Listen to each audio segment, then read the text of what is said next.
love, love, love, love, love it, and I'm so happy it is true, is that you love a theme. Oh my gosh, you love a theme. So today we are going to talk about 7 American stereotypes that I discovered are actually true when visiting the USA.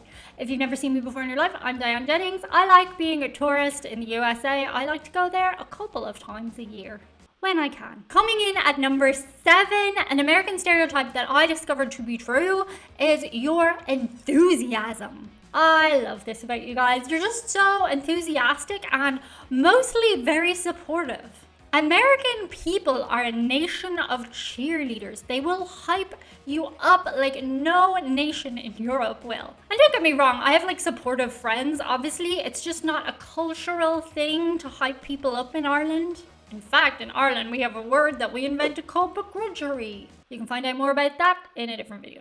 American people will celebrate you and your achievements. Not just weddings and funerals. You just successfully finished a half marathon? You go, girl. You successfully parallel parked. Woo, woo, woo, woo. Sometimes in Ireland, it can be a bit more like, oh, you parked. Must be nice having a car. Not everybody. What I'm saying, in contrast, certainly, the Americans are just enthusiastic about everything, and like, you love a celebration. You like hyping each other up, and I think that's like something we've touched on before about the American dream. You celebrate other people's successes, and it inspires you to have your own. The next thing that is totally true is how much you love your pets. Now, everybody loves their pets, don't get me wrong. In Ireland, people love their pets. And I would say a downfall of Ireland, and I think has been noted by the Irish Tourism Board, is lack of accessibility with pets. It's not a pet-friendly place. Like, people love their pets in their homes and in their gardens,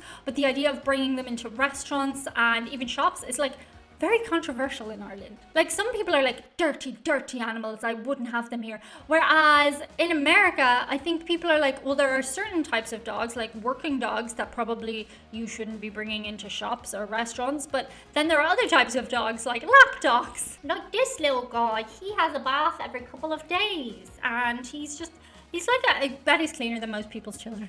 Sorry, I said it. Sorry, your children are filthy and disgusting. Not all children, just yours. But I love that in America, like, you have literally different millions of choices in different types of treats or food or toys or whatever. And a lot of times I find like I have to go online to get certain things. Like, he has had dog ice cream, but I bought it in America. Or pup cups. Recently he had his first pup cup on Patreon. Patreon and channel membership does not just support this channel, it also is a place for my community and a place where you can get extra videos on behind the scenes stuff and things. Funsy onesie facty wacty. Diane is currently in Massachusetts checking out that state.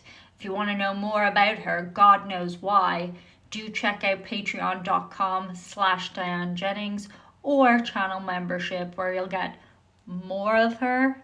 And they say I'm the weirdo. And I know you guys have pup cups in America, but that's like your choice. Like, you have so much choice. You go to a drive-thru, you can get a pup cup. You can't get that here. I think they should bring it in. The next stereotype that I find to be true, and this is potentially the most negative one, but even then, it's not really negative so much, but you decide. Commercialism. Everyone in America is trying to sell you something. Like, you cannot leave your house without spending money. Everything is for sale, like everything, if you have the right amount of money.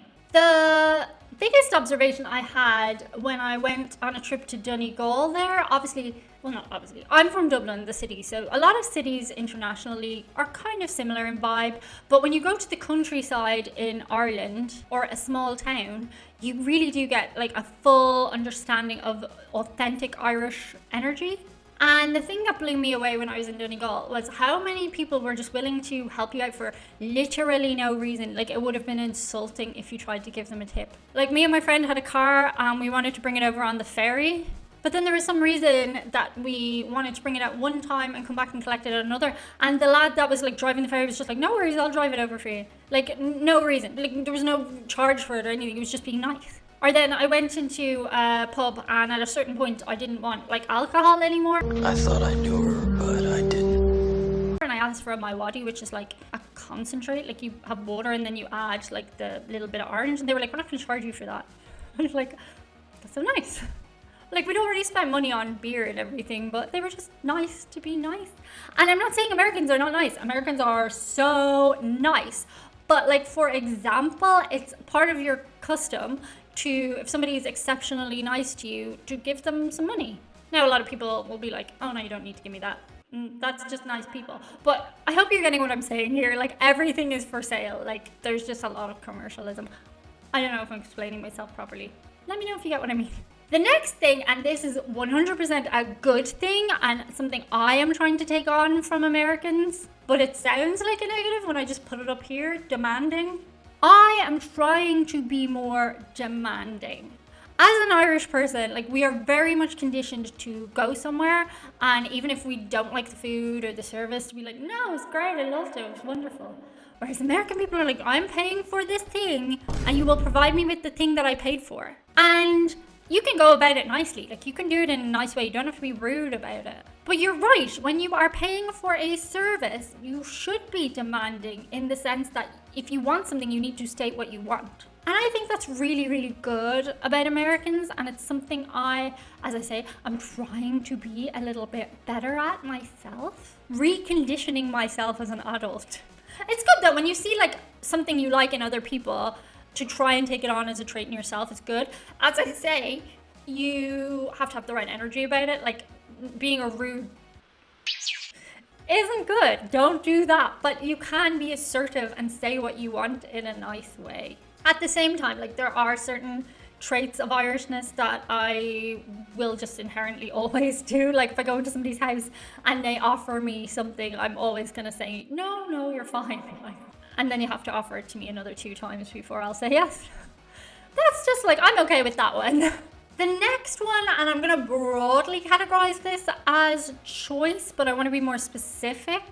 A stereotype that is about America is that it is very much offering you a lot of choice in things, like products and services I'm talking about. There's still a status quo over there like anywhere else. But specifically when you go somewhere and say you want to go nut-free, there will be like a million different things on the menu that are nut-free. Or you want different types of milk. Oh my gosh, like every coffee place has all the different types of milk. Whereas here, like certain cafes in Ireland, in Spain, in France, will have like soy or like pasteurized, unpasteurized, low-fat milk. But only like specialty kind of places will have like goat's milk and all the different types of milk to go in your coffee. Also, they're like vegetarian only restaurants are like everywhere. Well, not everywhere, but like you can put them into Google Maps and you can drive to one. Whereas it's still a novelty here, and there might be like 2 items on a menu for a vegetarian, if that. In America, if you're like, I'm going gluten-free, I'm paleo, I'm doing keto, you can find places very, very easily. So I guess this one is more dietary choice than just choice. The next stereotype that is absolutely true about America is the size of your houses. Sorry, New York City people, I'm not talking about you. Obviously, yeah, places like cities, it's a different situation. But a lot of you take for granted, I think, the size of your houses. Like, I have a basement and an attic. Like, what? Like, you could have a whole extra floor. And, like, land around your places. I feel like a lot more options are available on detached properties. In Ireland, we have a lot of terraced housing. And in Spain, apartments are very much a go-to.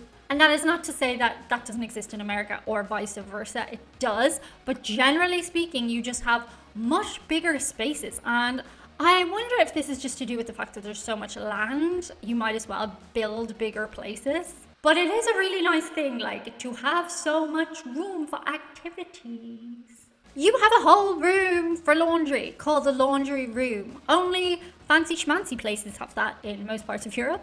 Wait a minute, I have a laundry room. But it's also a utility cupboard and where I keep all my garage stuff. I don't have a garage, so that's where it's not really a laundry. It is the laundry room, but it's like I'm renting. And the number 1 stereotype that is absolutely true about you guys, and I love this, I love it, and I'm so happy it is true, is that you love a theme. Oh my gosh, you love a theme.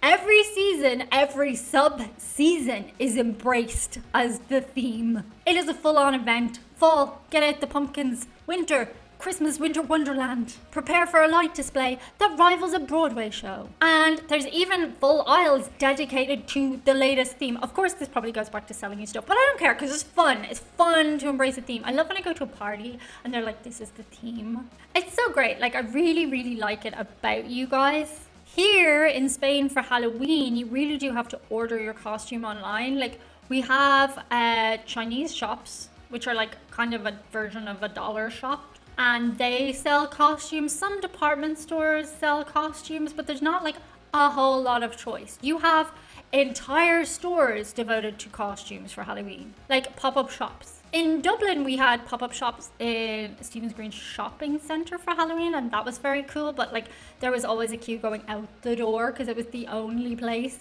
There was a joke shop on Stephen's Green as well, and they would always be super busy at Halloween too. But now mostly you just order everything online, all those stores. The death of the mall. Oh, let's go to the mall. Anyway, let me know below in comments what stereotype you think is true about Ireland. And you can't just say alcohol, that one's too easy. Shout out to a couple of patrons. The names that you see on the screen right now are members of the Karmic Goals crew from Patreon. Think of these people as essentially the executive producers of the channel who make the videos possible. In return, as well as all of their rewards, they should get good karma coming their way. That's our hope from me to them. Thank you to each and every one of you guys. You really go above and beyond to support the channel, and I greatly appreciate you, and Chewy does too. You guys keep him in treats. Thank you so much, guys. That's it for today. See you on the other side. Bye.